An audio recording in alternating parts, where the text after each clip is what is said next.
All right, welcome to Healthy Minds live stream. I apologize, I'm a couple of minutes late getting started this time, but happy to be here. So today we're going to be talking about Your Mind Lies to You, challenging anxious and depressive thinking. So I will share my screen.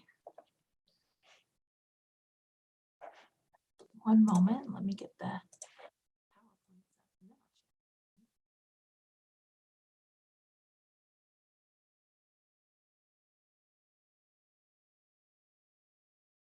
All right.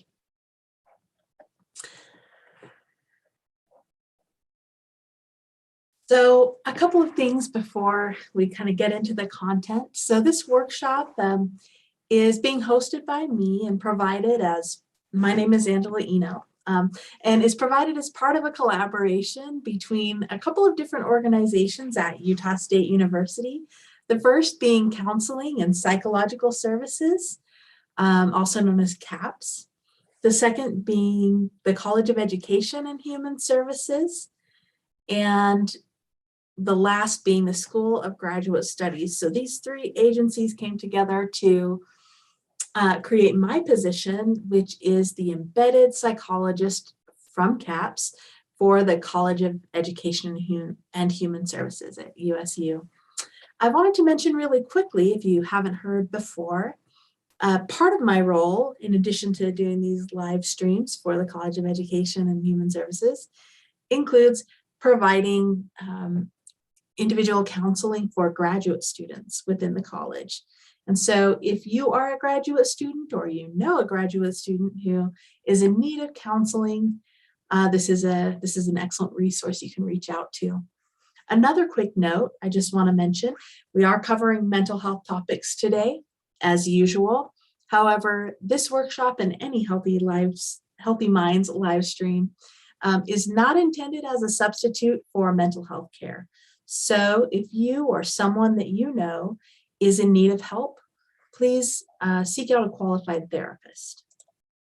Okay.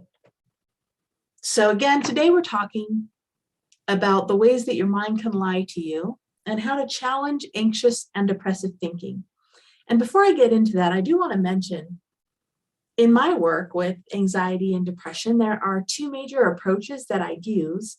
One being traditional cognitive behavior therapy, also known as CBT, and the other being more acceptance-based approaches. My particular favorite among those is acceptance and commitment therapy, which is ACT. Today, I'm presenting completely just from the cognitive behavior therapy or CBT view. And so this is a view of depression and anxiety that involves really challenging and trying to change the thoughts that you have. This is a very different approach from acceptance-based approaches, and I may do a later live stream with those more acceptance-based approaches as well. I personally like to think about these as sort of just different tools in your toolbox. And today we're going to be talking about the hammer, but there's also a screwdriver that you can use. So another quick note, the slides that I'm showing today can be downloaded, and I've created a tiny URL that makes it easier for you to get to those quickly. You can just type in tinyurl.com/mindusu, and that'll take you to the slides. There are a couple of links through the slides and other things that might be useful for you to download. All right. So here is the cognitive behavior therapy model, kind of in a nutshell. So in this model, the way that we understand depression and anxiety is this. So a person encounters a situation and they have a variety of responses to that situation: thoughts, emotions, behaviors, and bodily sensations. And all of those interact with one another. So the things that I think will influence the behaviors that I do, and the behaviors I do will influence the things that I think. Likewise, both of those influence and are influenced by the emotions that I feel, and they're all influenced and are influenced by our bodily sensations. So this huge kind of interactive process that we have. So often what we're trying to do is target somewhere in that process that we can make changes. And it isn't always just in the area of thoughts, but today that's kind of the square in this model that we're focusing on. You may have noticed I skipped over the square just above it that says core beliefs, and I'm going to talk about that a bit at the end. I want to mention that model, that worksheet that I just showed you, is actually something that you can download if you find it useful. Sometimes what I'll have people do when I'm working with anxiety and depression in therapy is to actually look at that model, draw it out, and write on there, what are the thoughts, what are the behaviors, what are the sensations and emotions that I'm having, to just get a better sense of what's happening and where can I intervene. So if you would like to have a copy of that, you can go to psychologytools.com, click on downloads. It's indicated with the yellow arrow here on this slide. And then click on all resources, and you'll get this huge list of resources that you see here. And just look for, oh shoot, I can't remember the name of it. Let me go back. The belief-driven formulation. That's what you want to look for. And you'll be able to tell because you'll kind of see a little image of this there. Also, there are all kinds of different versions of this out there. All you'd have to do is Google CBT model to find something like this. All right, so talking about thoughts in CBT, we often talk about something called cognitive distortions. You may have also heard this called by other names like thinking errors or cognitive errors, thinking traps, all kind of referring to the same thing, okay? So cognitive distortions are something that we all do that can influence our moods, influence our thinking. Pretty much all of us at some point have done probably all of the cognitive distortions that we know about. However, when we're doing them really frequently, or we're really buying into them, we're doing them with a lot of intensity, we're really thinking in these ways, we have a tendency toward more anxiety and more depression. And so it can be really helpful if you're having symptoms of that to take a look at your thinking and see what are some of the distortions that you might be doing. One phrase that I have seen just kind of colloquially people using is don't believe everything you think. And I think that's really sound advice, especially understanding that all of us sometimes do these distortions. So we're going to get into the specifics of what some of those distortions are now. I want to mention the particular list of distortions that I'm going through with you comes from a handout on the website therapistaid.com. And if you go to that website and type in cognitive distortions, it'll pull up a list of worksheets, and you click the one that's titled Cognitive Distortions and click Download Free Worksheet right here to download a PDF that lists all of the ones I'm covering and some others. That worksheet looks like this here. I've also provided a handy little link if you just want to download the slides. You can click right here at the title and it'll take you to this handout. I'm not going to cover every single one of these because I'm just going to give you the brief overview, and then if you find what we've covered interesting, you can do a deep dive and get into it a little bit more yourself.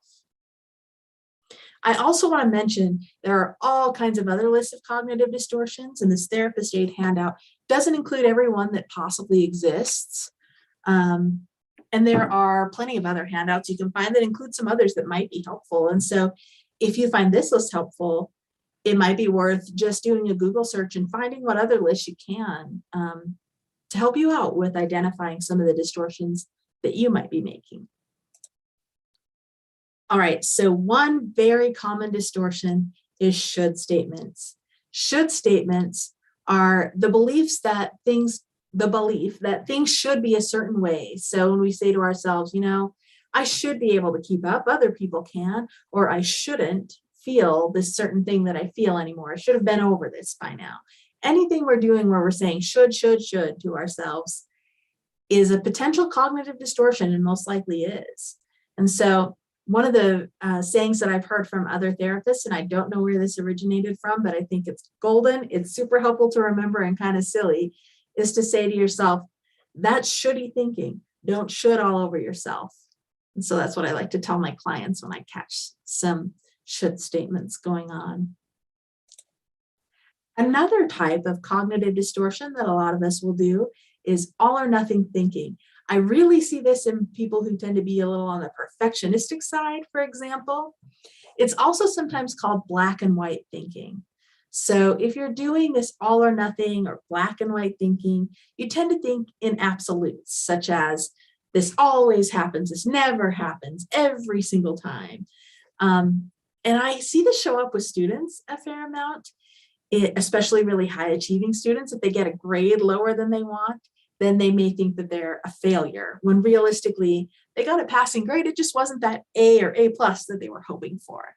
And so if you catch yourself discounting everything, saying that, if I didn't do it perfectly, if I didn't get the best grade possible, if I wasn't first in line, then I'm nothing. I'm a loser. I'm a failure.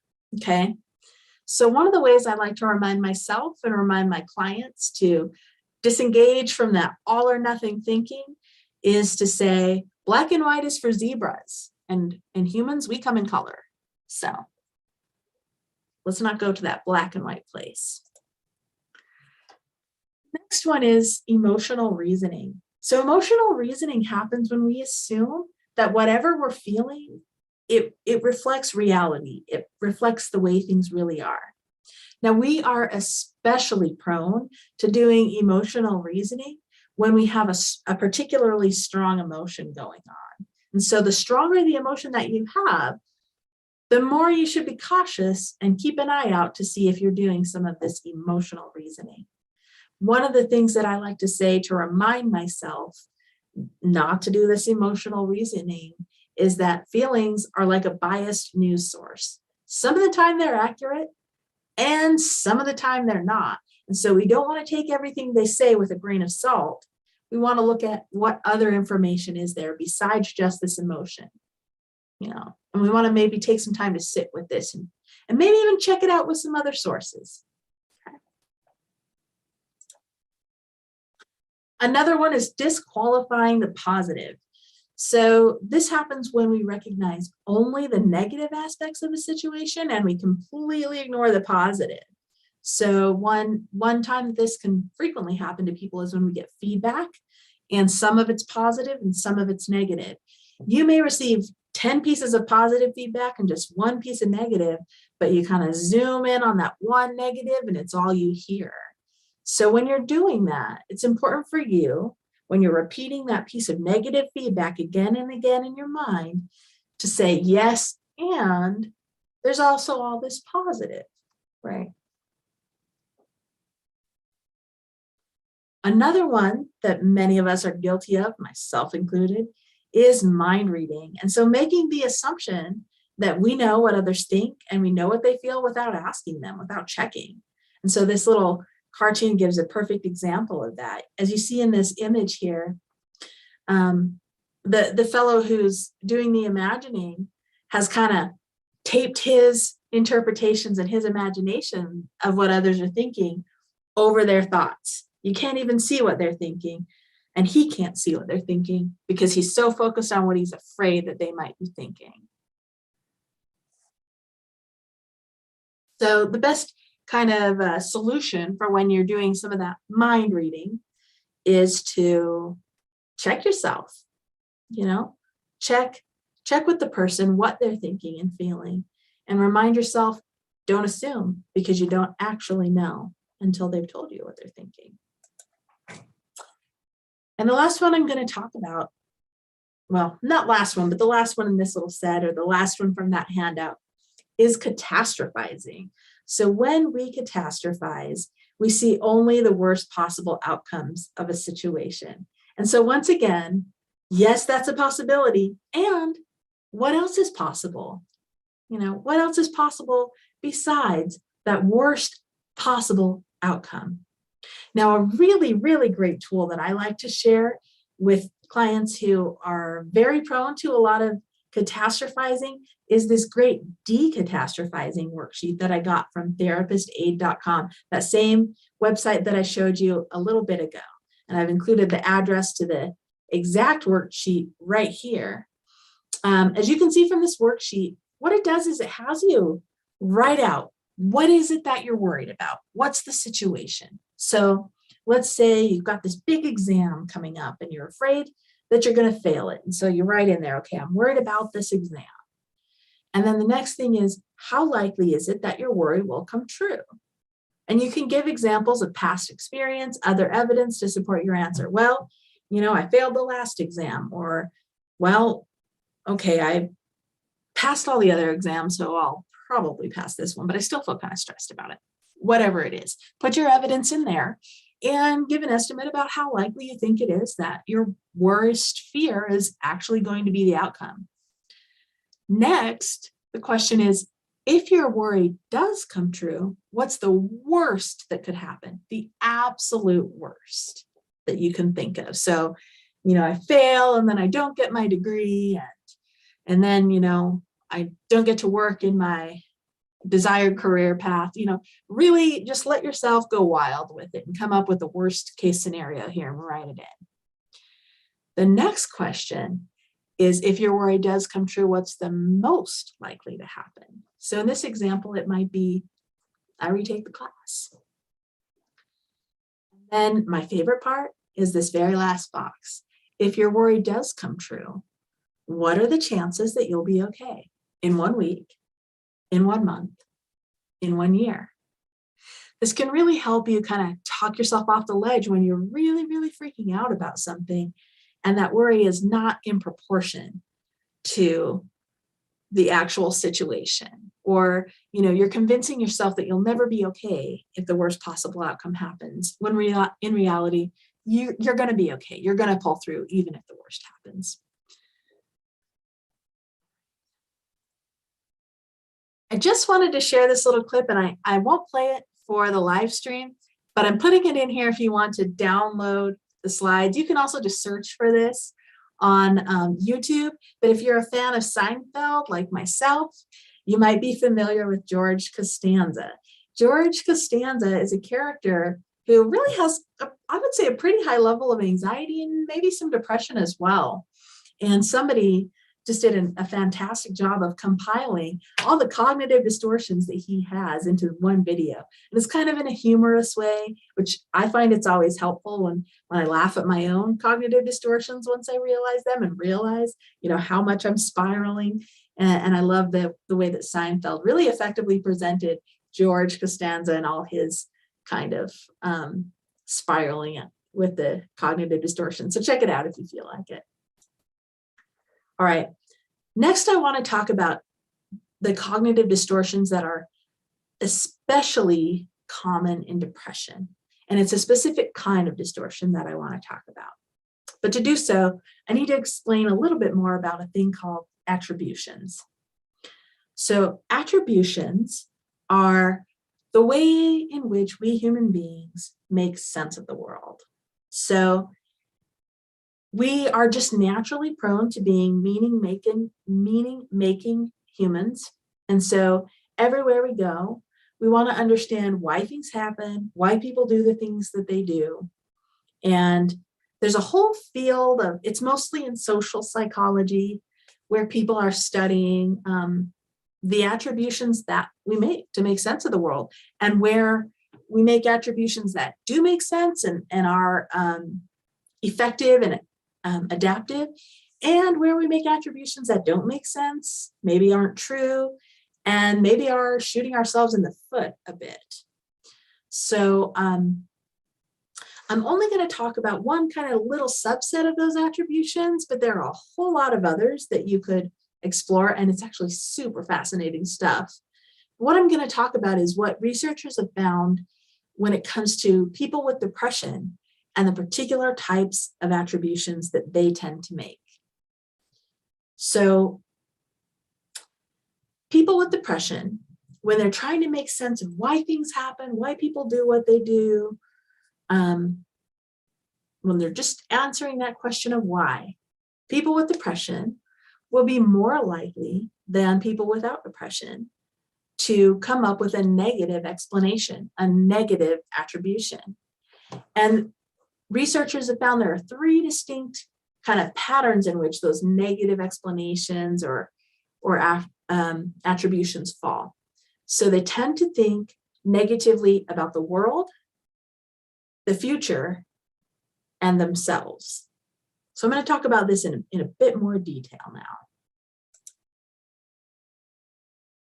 So the thinking negatively about the world is also known as a global attribution pattern. So this is when we assume that one negative event or situation that has happened means that every situation and every experience that we have is going to be negative. This one bad thing happens, so every bad thing will happen. The second type is a stable attribution, and this is when we think negatively about the future. So we assume that when things are difficult right now in this moment, they've always been this way, and they're always going to be this way, that it will be stable over time, it's not going to change. And then finally, when we're depressed, we have a tendency to think that it's all because of us. Whenever things don't go well, it must be our fault. There must be something wrong with us. So I'm going to break this all down in a little bit more detail. And I want to point out that there's a handout that I have created that I use with my therapy clients that you can use to identify these types of thinking in yourself and to provide challenges. So the link to that handout is here, tinyurl.com/global-stable-internal. So I'm going to use an example situation to illustrate this. And this example situation is outlined in that handout. So the handout that I mentioned, it has the example situation, it outlines the global, stable, and internal thinking patterns, provides some challenges, which we'll talk about in a second here. And then the back side of it, it provides a blank one that you can write in your own situation and your own thinking patterns. Okay, so backing in. So here's the example situation. And I just want to mention, I got this example situation from an excellent CBT-based book on depression, and it's mindfulness-based CBT. And that's called The Mindful Way Through Depression. I love this book, excellent resource. I highly recommend it. You can get it in a paper copy, Kindle, audiobook. They even have an app, they have CDs. Really, really awesome resource. So check it out if any of this stuff rings true for you or you're struggling with depression. So anyway, this book provides this example. You're walking down the sidewalk when you notice a good friend of yours, and you smile and you wave at them and they don't respond at all. So what happens in your mind if you're depressed? So the research should suggest that it might look something like this. They didn't notice me. I'm not surprised. Everywhere I go, nobody notices me or cares if I'm even there. So this is a global attribution. This is a negative assumption about the world.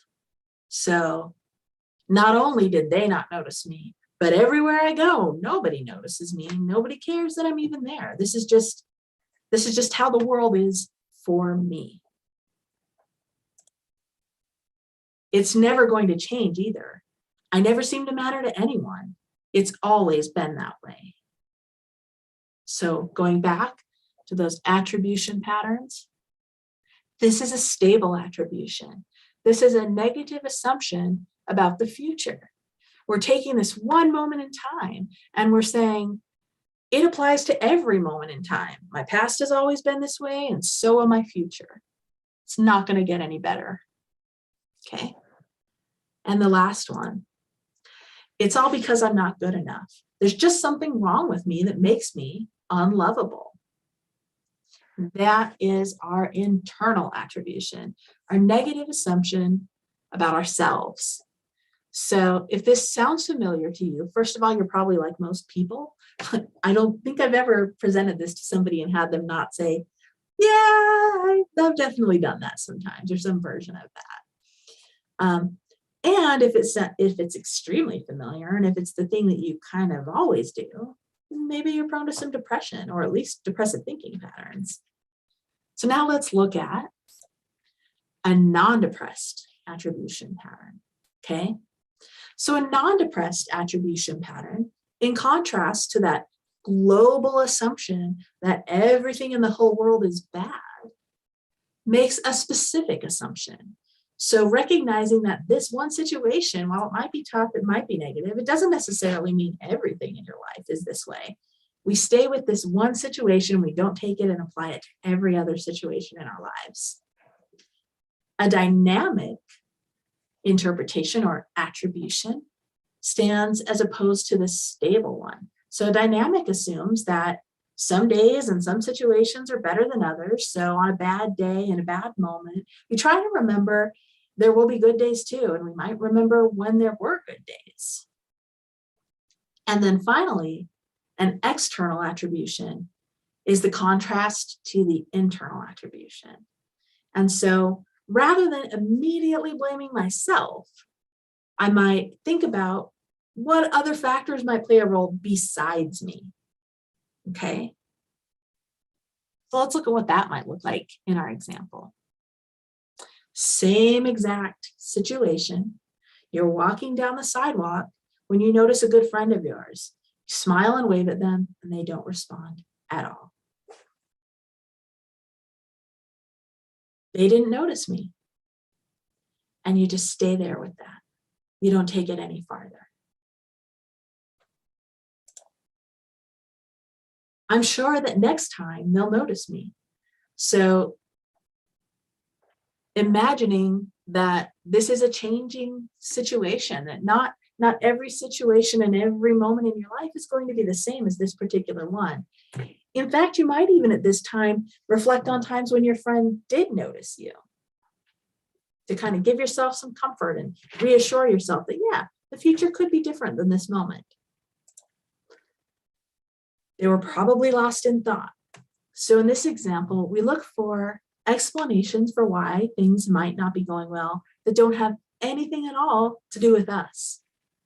Maybe they were distracted. Maybe they were in a bad mood and they wouldn't have said hi to anyone. Maybe when I thought they saw me, they were actually looking past me, just lost in thought. So that's an example of an alternative way that we can look at that. So if you are prone to looking at things through that kind of negative lens, through that global, stable, internal, negative, depressed attribution pattern, one thing that you can do is really work on challenging those and coming up with interpretations that are specific, dynamic, and external. So the handout that I mentioned is a great resource for you to get some practice at doing that. It provides a table where you write the situation at the top and then you say, okay, these are the global, stable, and internal thoughts that I'm having. The negative thoughts about the world, the future, and myself. And on the next column, you can provide the non-depressed challenge to that. You can come up with the specific, the dynamic, and the external explanation for why things might not be going well. Okay? Now I want to focus in on the next piece of this model. So we've talked about thoughts and challenging them. Now let's talk about this idea called core beliefs. So core beliefs are a thing that can further complicate this pattern for us. So just like when we have depression, we can be prone to thinking in a certain manner. Our core beliefs also make us prone to thinking in a certain manner, and everybody has them. It's just a matter of getting to know what your specific core beliefs are. I'm going to share a handout that I have found particularly helpful in explaining core beliefs. And once again, it's back on that same website, Therapist Aid. It's a great resource. So you can just go to Therapist Aid and search for core beliefs. This is what the handout will look like. And then, of course, you want to click Download Free Worksheet to get the PDF. I just took one little snapshot of that worksheet here to share with you. So similarly, this provides a situation that could be interpreted in a number of different ways. You meet a new person and you think about asking them to go out for coffee. So core beliefs function like a tinted lens. Okay, so let me talk about a little bit more about what this looks like and how this influences the way you view that situation. So if I'm walking through the world with no tinted lenses at all, then when I look around my office here, I see things as the color that they actually are. So for example, here's my stapler. When I have a look at my stapler, I can see pretty clearly that it's kind of a white cream color and gold. However, if I'm wearing tinted lenses that have a green tint to them, and I look at this stapler again, this is going to look green and this may look kind of brownish. Now, if I know that I have green tinted lenses on, I might be able to somewhat adjust for that and be able to say, okay, maybe I don't know exactly what it looks like, but I know it's not green. And since this color is looking pretty green, it's probably white. It's, because it's not got a lot of contrast or a lot of difference from green. And this probably isn't green because it doesn't look anything like green. And I know I'm wearing green lenses. If I have no idea that I'm wearing green lenses, if all I've ever worn in my whole entire life were green lenses and I've never taken them off, everything I look at in the entire world is going to appear as though it's green. And that's how our core beliefs tend to function. So if I'm wearing the lenses that say, I'm not good enough, then everything I look at is tinted with a shade of I'm not good enough. Now, as I become increasingly aware that I have this tint, that this is my bias as I move through the world, then I can be better and better at catching myself and saying, no, wait a minute, Angela. No. That's not really saying that you're not good enough. That thing that happened doesn't really mean you're not good enough. That's just your core belief kicking in again. It's not a foolproof method, but it certainly helps when we're more aware of that. And then we know to interrogate it a bit and to ask ourselves, is there a chance that I'm seeing it this way just because that's my core belief? So let's go back to our example, the situation. So you meet a new person and you think about asking them to go out for coffee. If your core belief, the tint on your glasses at the top there is I'm not worthy, then you may have the thought, why would they ever go out with me? You may just naturally assume that you're going to be rejected because this is what you believe about yourself. And the behavior that results is that you don't ask that person out for coffee. So once again, our core beliefs influence the way we're thinking, and our thoughts influence our actions. Okay. Alternatively, if you have the core belief that I am worthy, maybe you think, hey, we might have fun if we go out together. You might have the assumption that they're going to say yes, that they're going to want to go out with you. So you go ahead and ask. The thing about this too is that the more we act out of those core beliefs, the more likely we are to reinforce those core beliefs and continue believing them. So the person who says, they wouldn't want to go out with me anyway, and doesn't ask, and then is alone, continues to believe because they haven't given themselves the opportunity to be presented with any contrasting information about themselves. So what I really recommend is that you begin to explore, what are the core beliefs? What are the things that I've begun to understand about myself and the world? And if you're having some trouble doing that, I'd really recommend getting into a therapist to help you kind of explore that. There are lots of resources online for exploring core beliefs. And in particular, there are a lot of resources for core beliefs that are connected with trauma. So you could also do a little Googling to see, okay, here's a list of some core beliefs that come up. Do any of these ring true for me? You might also ask somebody close to you, what have you noticed about kind of my bias and how I move through the world? What are the assumptions that I seem to make just off the cuff without really thinking about it? So that's kind of a little brief intro into cognitive behavior therapy, at least as it relates to thoughts, and the ways in which anxiety and depression can kind of fool us into thinking about things in really the wrong kind of way, or in a way that's not very adaptive and not very helpful to us. So I'd encourage you to take a look at those handouts, figure out what are some of the cognitive distortions that are getting in your way right now, and maybe work through some of those using the handouts that I've provided. That is the end of today's workshop. I just want to put in a quick plug for past workshops that you may have missed, and also future workshops that will be coming up. So as you can see so far this semester, we've covered the self-care toolkit, burnout and compassion fatigue, tools for better sleep, and progressive muscle relaxation. Today we covered Your Mind Lies to You, challenging anxious and depressive thinking. Next week, I'll be covering getting through a crisis. So these are those kind of immediate coping skills that are going to help you when you're really having a freak out. This stuff is really great for a panic attack. It's great for, when you've recently lost somebody, you're going through a breakup, you have some social anxiety, those situations where emotions are really, really heightened, and you've just got to get through this minute or this day. After that, I'll be talking about grief on November 12th. November 19th, I'll be talking about how to stop impulsive behaviors and give you a really great handout and tool that you can use to think your way through that. We'll skip Thanksgiving break.